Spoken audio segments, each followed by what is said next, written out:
आपल्या घरात कोणतंही एक कार्य करायचं असेल तर सर्वप्रथम आपले वडील जे आहेत ते हिसाब लावतात की त्या कार्यक्रमासाठी किती बजेट लागणार आहे, तेवढे पैसे आपल्याकडे आहेत का, आणि मगच त्या पैशातून आर्थिक खर्च वगैरे करण्यात येतो.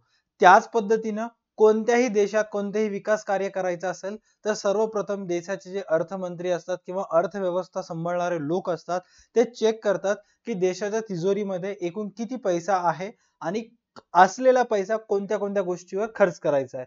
याबद्दल मी आज का चर्चा करत आहे, कारण राष्ट्रीय उत्पन्नाचे महत्व हा टॉपिक आपल्याला आज डिस्कस करायचा आहे. त्या एकूण महत्वापैकी जेवढेही राष्ट्रीय उत्पन्नाचे महत्व आहेत, 6 महत्व, त्या 6 पैकी 6च्या 6 महत्व आज आपल्याला डिस्कस करायचे आहेत.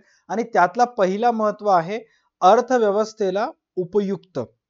आता देशामध्ये राष्ट्रीय उत्पन्न का मोजावं लागते, राष्ट्रीय उत्पन्न मोजल्यानंतरचे महत्व कोणत्या कोणत्या विभागाला काय काय आहेत ते आजच्या क्लासमध्ये आपल्याला डिस्कस करायचं आहे. देशाच्या अर्थव्यवस्थेसाठी राष्ट्रीय उत्पन्न का महत्वशीर आहे. अर्थव्यवस्था म्हणजे काय, देशामध्ये असणारे सर्व वाणिज्य क्षेत्र, व्यवसाय, जिथं जिथं पैसा उपयोगी येतो व्यवहार करत असताना ते सर्व गोष्टी देशाच्या अर्थव्यवस्थेमध्ये समाविष्ट होत असतात. इथं काय सांगण्यात आलेलं आहे, देशाच्या अर्थव्यवस्थेसाठी राष्ट्रीय उत्पन्नाची माहिती असणे महत्त्वाचे असते. सध्या राष्ट्रीय उत्पन्नाची माहिती अर्थव्यवस्थेतील महत्त्वपूर्ण भाग आहे. याला सामाजिक लेखखाती म्हणून ओळखले जाते. देशाचा जर विकास करायचा जर असेल किंवा विकसनशील देशाला विकसित बनवायचा असेल तर राष्ट्रीय उत्पन्न जाणून घेणे महत्त्वाचे असते. आणि राष्ट्रीय उत्पन्नाची माहिती अर्थव्यवस्थेतील महत्त्वाचा भाग आहे. सामाजिक लेखखाती म्हणून ओळखले जाते. या खात्यात देशाचे एकूण उत्पन्न, उत्पादन आणि विविध वैयक्तिक स्तरावरील उत्पादनाचे निष्कर्ष, उद्योगांचे उत्पादन आणि आंतरराष्ट्रीय व्यापारातून मिळालेले उत्पन्न इत्यादी एकमेकांशी संबंधित आहेत. आता आपल्या देशाचे जे राष्ट्रीय उत्पन्नाचे खाती असतात, ज्याला सामाजिक खाते असं म्हणून संबोधले जाते, त्या खात्यामध्ये कोणत्या कोणत्या गोष्टीचा समावेश होतो, देशामध्ये वर्षभरात झालेले उत्पादन किती उत्पादन झालेलं आहे, कोणत्या कोणत्या गोष्टीचं किती उत्पादन झालेलं आहे हे एकूण उत्पन्नात समाविष्ट असते. त्यानंतर उत्पादनात समाविष्ट असते. आणि देशातील विविध स्तरांवर कार्यरत असणारे जे लोक असतात त्या प्रत्येक लोकांचे वैयक्तिक उत्पन्न एकत्रितरित्या करून एकूण उत्पन्नचा समावेश राष्ट्रीय खात्यांमध्ये असतो.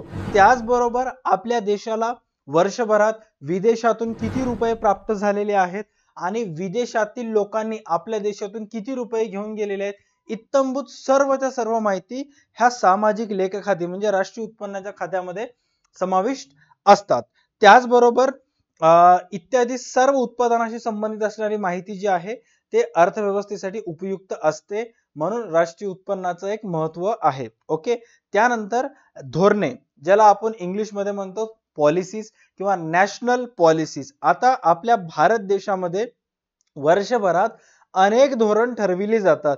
जसे की बेरोजगारांना रोजगार मिळावा म्हणून रोजगाराचे धोरण ठरविण्यात येते, उद्योगात विकास व्हावा म्हणून औद्योगिक धोरण ठरवण्यात होतं, देशातील कृषी क्षेत्राचा विकास व्हावा म्हणून कृषी धोरण ठरविण्यात येते, आणि औद्योगिक उत्पादन, गुंतवणूक आणि बचत इत्यादी वाढीसाठी यातून दिशा मिळते. आता हे विविध धोरणे जे आहेत ते धोरण ठरविणे म्हणजेच काय की देशामध्ये असणारा पैसा रोजगार कसं वाढावा ह्याच्यासाठी वळविणे, त्यानंतर औद्योगिक विकास व्हावा म्हणून राष्ट्रीय उत्पन्नातून मिळणारा पैसा औद्योगिक धोरणांमध्ये खर्च करणे, आणि कृषी क्षेत्राचा विकास व्हावा म्हणून कृषी धोरण ठरविणे.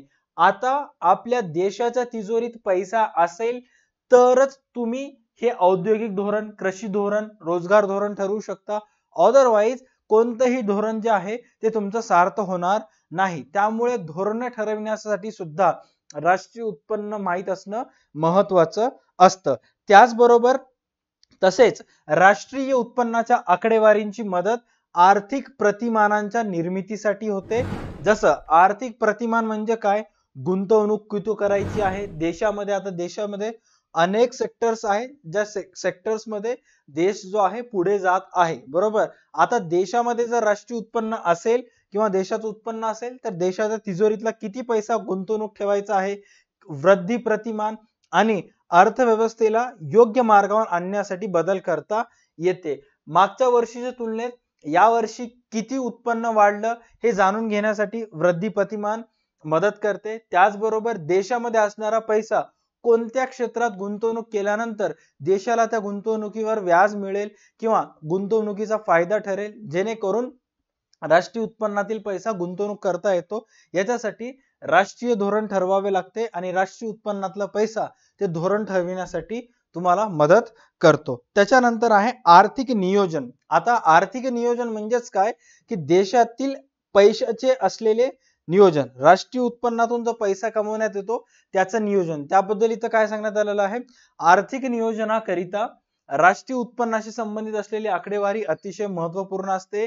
या आकडेवारीत विविध साधन सामग्रीतून प्राप्त केलेले एकूण उत्पन्न, उत्पादन, बचत, गुंतवणूक आणि उपभोग याचा समावेश होतो। आता नियोजन म्हणजे काय, तुम्ही ओसीएम मध्ये शिकला असताल। आर्थिक नियोजन म्हणजे पैशाचं नियोजन। आता देशामध्ये जे असणारे पैसे आहेत देशाच्या तिजोरीमध्ये, ते रस्ते वाहतुकीवर किती खर्च करायचं, देशाच्या पायाभूत सुविधांवर किती खर्च करायचं, देशामध्ये असणाऱ्या लोकांवर जे सामाजिक त्यांचे गरज असतात, प्राथमिक गरजा असतात, अन्न वस्त्र निवारा, यांच्यावर किती खर्च करायचं, याचं नियोजन करण्यासाठी राष्ट्रीय उत्पन्नात पैसा असणं महत्त्वाचं असतं। आणि राष्ट्रीय उत्पन्नाचं नियोजन करत असताना तुम्हाला कोणत्या कोणत्या गोष्टीचं माहित असणं आवश्यक असतं की या राष्ट्रीय उत्पन्नाच्या आकडेवारीत विविध साधन सामग्रीतून प्राप्त केलेले एकूण उत्पन्न म्हणजे लोकांना प्राप्त झालेले त्यांचे उत्पन्न, उत्पादन, बचत, गुंतवणूक आणि उपभोग याचा समावेश होतो। आता नीट लक्षात घ्या, राष्ट्रीय उत्पन्नात या सर्व गोष्टींचा समावेश होतो आणि या सर्व गोष्टींचा समावेश राष्ट्रीय उत्पन्नात झाल्यामुळे राष्ट्रीय उत्पन्नातला पैसा कुठं खर्च करायचं याचं नियोजन जे आहे ते राष्ट्रीय उत्पन्न समितीला करता येतं किंवा देशातील सामाजिक खाते सांभाळणाऱ्या व्यक्तींना करता येतं। त्यामुळे आर्थिक नियोजन असणं खूप महत्त्वाचं आहे। त्याच्यानंतर आहे आर्थिक संशोधन। आता आर्थिक नियोजनानंतर नेक्स्ट पॉइंट आहे आर्थिक संशोधन। आर्थिक संशोधन म्हणजेच काय की अर्थशास्त्राचे संशोधक, तज्ञ यांच्याकडून राष्ट्रीय उत्पन्नाच्या आकडेवारीचा वापर केला जातो। ते देशातील विविध माहितींचा वापर करून कच्चा माल, उत्पादन, उत्पन्न, बचत, उपभोग, गुंतवणूक, रोजगार इत्यादी सामाजिक घटकांचा विचार होतो। आता राष्ट्रीय उत्पन्नातून जे आकडेवारी प्राप्त होत वगैरे असते त्याचं संशोधन करण्यात येतं। संशोधन करण्यात येते म्हणजेच काय की आपल्या देशामध्ये एकूण कच्चा माल किती आहे, कच्च्या मालाचं रूपांतर पक्क्या मालात करून उत्पादन किती झालं, उत्पन्न कोणाचं किती आहे, लोकांची बचत किती आहे, उपभोग कोणी किती घेतला, गुंतवणूक कुठे कुठे आहे, त्याचबरोबर रोजगार इत्यादी सामाजिक घटकांचा विचार होतो। म्हणजे राष्ट्रीय उत्पन्नात काढल्यामुळे जे आकडेवारी सरकारला मिळते त्या आकडेवारीच्या आधारे त्यांनी आर्थिक संशोधन करतात प्लस आर्थिक नियोजन सुद्धा करतात। म्हणजे अगोदर आर्थिक नियोजन करणे किंवा आर्थिक संशोधन करणे। आता क्रोनोलॉजिकल ऑर्डर जर पाहायला गेलं तर हा पॉइंट 3 नंबरला यायला पाहिजे, हा पॉइंट 4 नंबरला यायला पाहिजे। म्हणजे अगोदर तुम्हाला आर्थिक संशोधन करायला पाहिजे की कोणत्या कोणत्या सेक्टर मधून किती राष्ट्रीय उत्पन्न आलं, कशाबद्दल आलं, कशा स्वरूपात ते आलं, त्यानंतर ते आर्थिक प्राप्त झालेलं राष्ट्रीय उत्पन्न तुम्हाला कोणत्या कोणत्या घटकांवर खर्च करायचं आहे याचं नियोजन करणं। त्यानंतर राहणीमानाची तुलना। बिग बुल बॅच मध्ये मी तुम्हाला सांगितलं होतं की जर उत्पादन पद्धतीनुसार राष्ट्रीय उत्पन्न मोजलं तर तुम्हाला एक्झॅक्ट माहित होतं देशामध्ये कोणत्या कोणत्या गोष्टीवर उत्पादन झालेलं आहे, कोणत्या कोणत्या गोष्टीचं उत्पादनाचा साठा देशामध्ये आहे।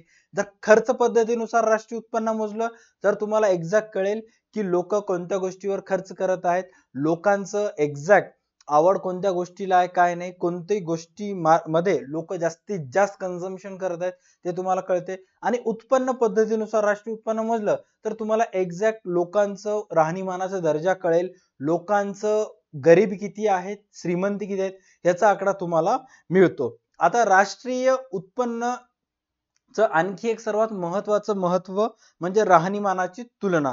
आता राहणीमान म्हणजेच काय, स्टँडर्ड ऑफ लिव्हिंग।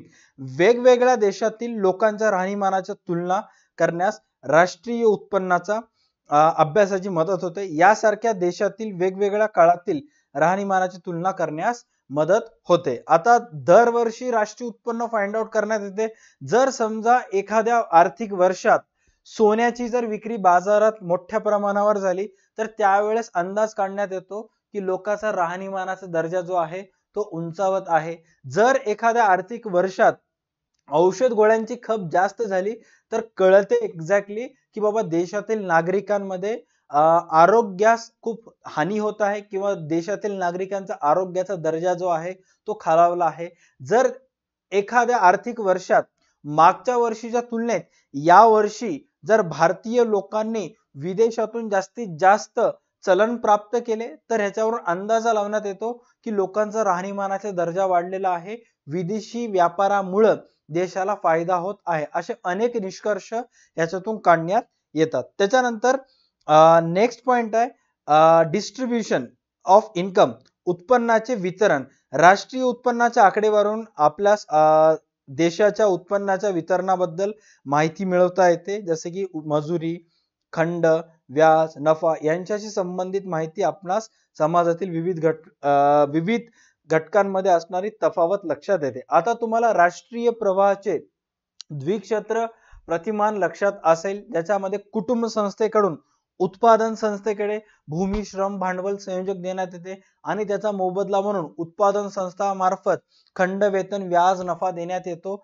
आता राष्ट्रीय उत्पन्नावरून एक्झॅक्ट समजते आपल्याला की कुटुंब संस्थांकडून उत्पादन संस्थेकडे किती जात आहेत, खंड, वेतन, भूमी, श्रम, भांडवल संयोजक व उत्पादन संस्थाकडून कुटुंब संस्थांकडे किती मोबदले देण्यात आहेत याचे एक्झॅक्ट मोजमाप जे आहे ते राष्ट्रीय उत्पन्नाद्वारे करण्यात येते.